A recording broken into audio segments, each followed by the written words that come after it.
In that area, 4-bedroom, 2-bath are going for roughly around.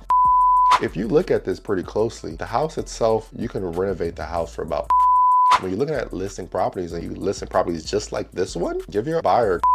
Today's video is for my realtors or anyone who's a real estate agent in the space of real estate and you want to invest in real estate. You're always asking yourself, why can't I take down these deals my own? How do I make sure that I can flip these properties? How do I go about this? Today's video, we're going to go over a property right now, but I'm going to walk through with an agent because I'm going to fund it and also have my guys do the contracting piece in Orlando. We're going to walk through it, give you behind the scenes of what it looks like to buy a property as an agent, utilizing your license, the commission as your down payment, and a multitude of things. If you stay tuned to this video, I'll not only give you the breakdown, I'll give you the walkthrough and tell you how this deal is going to get funded, and you'll learn how to do this on your own if you're a realtor, or if you're just an investor, you don't have the license and you're not going to leverage the commission aspect of it. This still will help you. I'm going to go behind the scenes and give you guys all the details. Stay tuned to the end of the video where I break the deal down step by step, the price, the rehab, the cost to get the money, everything you need to know, a full breakdown. This is almost a case study. So if you're trying to learn, this is a case study for you to learn how to do this. So let's stay tuned. Let's go into this video.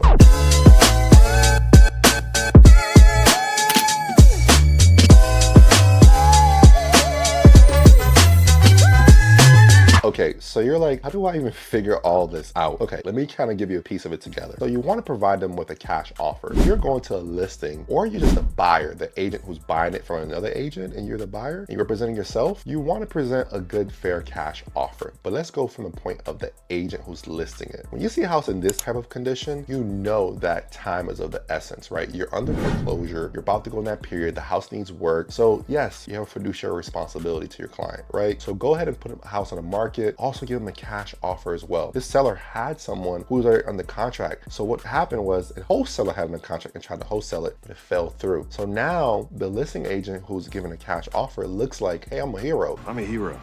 I'm getting you out of this predicament because we kind of wasted time trying to figure out who's going to buy for the highest bidder. Now we're at the crossroads. We have to move and act fast. So we're going to fund it and close it in 10 days. But that agent gave a cash offer. You're like, how do I figure out these numbers? So first you got to figure out how much would it cost for you to fix it. So you're going to have to hire a contractor. Hire a contractor, go out there. Kind of what I did. Luck would have it, I know how to do these estimates because I have the experience. Hire someone. Go and figure out how much it'll cost you to fix it. Get that number, subtract it from what you're going to offer. So you're going to do 75% of the ARV. So what you got to do as an agent is figure out how much can I sell this property for on the MLS. So you're going to multiply that by 75%. That gives you target purchase price. Subtract it by the estimate you're going to get from the contractor. Sometimes if you're not an agent, I would go 70% because I factor in the agent's concession to help them buy it, which is at 5% difference. If you're an agent, you're watching this, you know what I mean by that. So you can actually get into the deal. But sometimes when you get in these situations, you can even get a better deal. Like this one is almost, if I did the math correctly, I think it's like 65 or 68%, which is great. Amazing.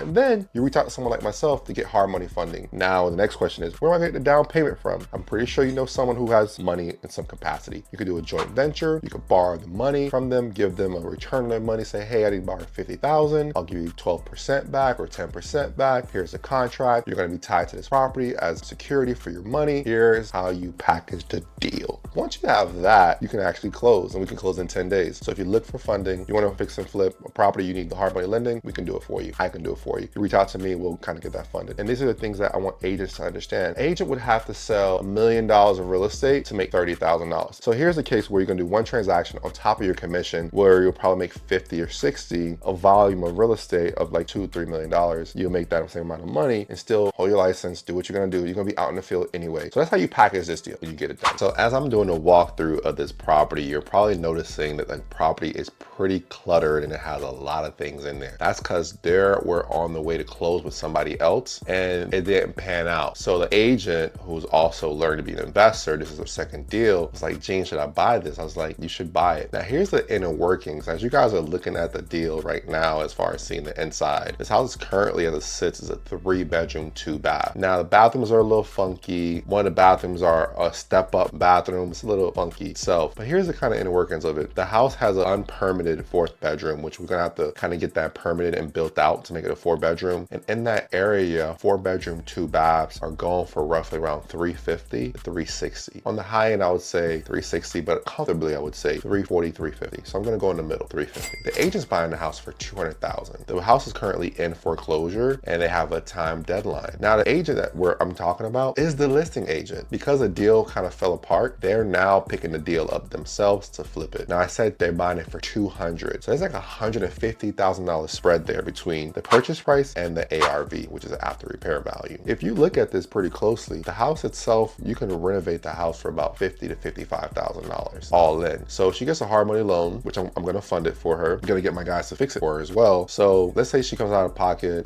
with hard money interest. Let's say for the rehab, let's say it's 55,000. Let's say for her to borrow money, close, that's another 10,000. So right now we're at 65,000. Let's say we factor in a couple things like she's holding the property, making a couple monthly payments, insurance, paying the water bill, etc. Let's say we factor in another 5,000. So we went from 55, 10, 5. So right now we're close to $70,000 all in. So let's say she's in this property with everything said, 270, 275 to be safe. If she sells this property for about 350 minus real estate commissions, she's probably gonna net $50,000 here. Now here's where the thing kind of sweetens the pot. She's an agent herself, so she gets 2 or 3% on that $200,000. When she goes to sell it, she only pays one side, which is another 2.5. So that kind of helps her in that sense. So if she takes this deal down, she's gonna make a cool $50,000 to $65,000. These are things I want to kind of tell you guys. When you're looking at listing properties and you listen properties just like this one, give your buyer a cash offer. If you don't know how to structure the deal, it's completely okay. This is why you should just hop on a discovery call and just kind of like say, hey, how do I structure this deal? So I'm helping her structure the deal completely from top to bottom. Let me give you a quick breakdown of what it might cost to fix it. I'm gonna run it through pretty quickly, but I have a lot of videos tell you how you can estimate these properties, but I'm gonna run through this one pretty quickly. So this house has a pool. It's 3-bedroom, 2 bath. We're gonna convert it to a 4-2. So let's go through it. The floor already is tiled. We're gonna clean the tile and we're gonna put luxury vinyl laminate in the bedrooms only to save money on that. That's probably gonna cost around $3,000. We have to repair the pool, clean the pool. We're gonna budget $5,000 for the pool to make sure that's up to par. We're gonna budget for paint on the inside and outside, including materials. We're gonna budget $5,000 for both. We're gonna budget for the kitchen with appliances included, with granite countertops, new cabinets. We're gonna factor in $9,000 for that. We're gonna factor in new baseboards, $1,500. Then we gotta replace 2 bathrooms. Each bathroom is gonna cost us $4,000 to replace. So that's $8,000 total just in that aspect. We got a couple other things that we gotta do as far as electrical wise. I'm gonna say roughly it's gonna run around $8,000 to rewire and get everything up to par. To permit and add the additional bedroom, get that constructed, framed in, new drywall, insulation, block, etc. and county fees, we're gonna budget $10,000 just for that. We gotta factor in landscaping, getting it clean, maintaining it, putting new sod down. We're gonna factor in $2,000 just for that. Another thing that we're gonna kind of overlook is light fixtures. We're gonna change out the light fixtures. That's about $1,500. Those are your ceiling fans, your floodlights for the outside, your recessed lights, etc. The next thing that we kind of don't want to miss out is just the plumbing. So we're gonna have the plumbing get checked and make sure the septic, because the house is septic. So the septic inspection is $500. Plumbing to get the new valves in the bathroom, kitchen, all that stuff is gonna be around $3,000. So that's a quick rundown of what that might look like, okay? If you got this far in the video, I need you to do me a quick favor. Like, subscribe to the channel. If you found any value in any of my content and you watch it, please like and subscribe. This helps my channel a lot. It gives me the courage to continue to put out these videos